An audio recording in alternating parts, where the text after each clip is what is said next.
अस्सलाम वालेकुम वरहमतुल्लाहि वबरकातुहू। हमने सबक नंबर 12 पहले पढ़ा था ना, हुजूर सल्लल्लाहु अलैहि वसल्लम के बचपन के बारे में। अब हम यहाँ पर सबक नंबर 13 पढ़ लेते हैं। ख्वाजा अबू तालिब की सुपुर्दगी, यानी ख्वाजा अबू तालिब के सुपुर्द किया गया हुजूर सल्लल्लाहु अलैहि वसल्लम को, और सफ़र तिजारत यानी कारोबार का सफ़र, काम वगैरह जो करते थे। बिस्मिल्लाहिर्रहमानिर्रहीम। अल्फाज हैं शोर व शकब, खामोश, ज़िद, तिजारत, शाम, शरारत, लानत, नफ़रत। हमारे हज़रत के चचा तो 10-11 थे, मगर हकीकी चचा ख्वाजा अबू तालिब थे। वैसे तो चचा 10-11 थे, मगर हकीकी चचा ख्वाजा अबू तालिब थे। ये हज़रत अब्दुल्ला के माँ जाई भाई थे। ये तो सबको ही पता है माँ जाई भाई किसे कहते हैं। इसलिए ख्वाजा अब्दुल मुत्तलिब ने वफ़ात के वक्त हमारे हज़रत को उन्हीं के सुपुर्द किया। हमारे हज़रत चचा अबू तालिब के साथ रहने लगे। 8-9 बरस की उम्र ही क्या होती है, क्या कह रहे हैं, 8-9 बरस की उम्र ही क्या होती है, मगर नेकी और भलाई गोया घुट्टी में पड़ी थी। मगर नेकी और भलाई गोया घुट्टी में पड़ी थी, यानी जैसे नेकी और भलाई हज़रत के अंदर इतनी थी, हमारे हुजूर सल्लल्लाहु अलैहि वसल्लम के अंदर इतनी थी, गोया के घुट्टी में उन्हें घोल के पिला दी गई हो। हालांकि ऐसा कुछ नहीं होता, किसी को कुछ चीज़ घोल के नहीं पिलाई जाती, बल्कि ये बड़ों की सोहबत का नतीजा होता है।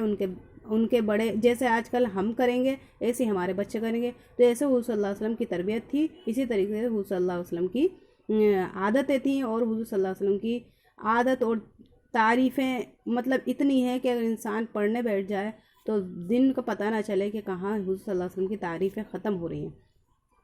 हुजूर सल्लल्लाहु अलैहि वसल्लम की नेकी और भलाई हुजूर सल्लल्लाहु अलैहि वसल्लम की इतनी थी कि गोया घुट्टी में उनकी नेकी और भलाइयाँ उनको मिलाकर पिलाई गई हों। ना दंगा था, ना शरारत, ना रोना, ना झिनकना, ना ज़िद थी, ना हट थी। बच्चे दंगा शरारत शोर व शगब करते, मगर आप हमेशा खामोश रहते। खाना खाने के वक्त बच्चे ज़िद करते, मगर आप चुपचाप अदब से अपने चचा के साथ खाना खा लेते। बच्चे दुनिया के होते हैं, मगर इस बच्चे की शान ही निराली थी। सुभान अल्लाह। 8-9 बरस के जी को ये भी फ़िक्र हो गया कि अपना बोझ चचा पर ना डालें। अल्लाह के नबी अपने हाथ से कमाना और अपने हाथ से कमाना और अपना बोझ दूसरों पर डालना बिल्कुल पसंद नहीं करते थे। चुनांचे मजदूरी पर बकरियां चरानी शुरू कर दी। चचा अबू तालिब तिजारत के गर्ज से शाम जाने लगे तो आप उनके सर हो गए। आपके साथ तिजारत के लिए हम भी जाएंगे। खुदा ने शाम के सफ़र में अपनी कुदरत के अनोखे करिश्मे दिखाए। शाम से वापस हुए तो फिर अपने काम में लग गए। ठीक है, ये था हमारा सबक। अब हम हमारे लिए क्या नसीहत की गई है इसमें, ये भी पढ़ लेते हैं।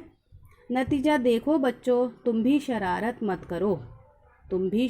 मत करो, बुज़ुर्गों का अदब करो, हमेशा तहज़ीब से रहो। थिएटर, सिनेमा, नाच गाना बजाना, बाजा, सॉन्ग वगैरह वगैरह बेहुदा काम में खुदा को भुला देते हैं। क्या कह रहे हैं, बेहुदा काम है ये नाच गाना, थिएटर, सिनेमा, गाना बजाना, ये खुदा को भुला देते हैं। ये काम दिल को काला करते हैं, उनसे दीन और दुनिया दोनों की बर्बादी है। तुम उन पर लानत भेजो, दिल से नफ़रत करो। बेहुदा कामों में पड़ना मुसलमान का काम नहीं। क्या कह रहे हैं, जब कोई मुसलमान है, उसने कलमा पढ़ लिया, तब उसको पूरे कामों से उसने ना करने का इनकार कर लिया।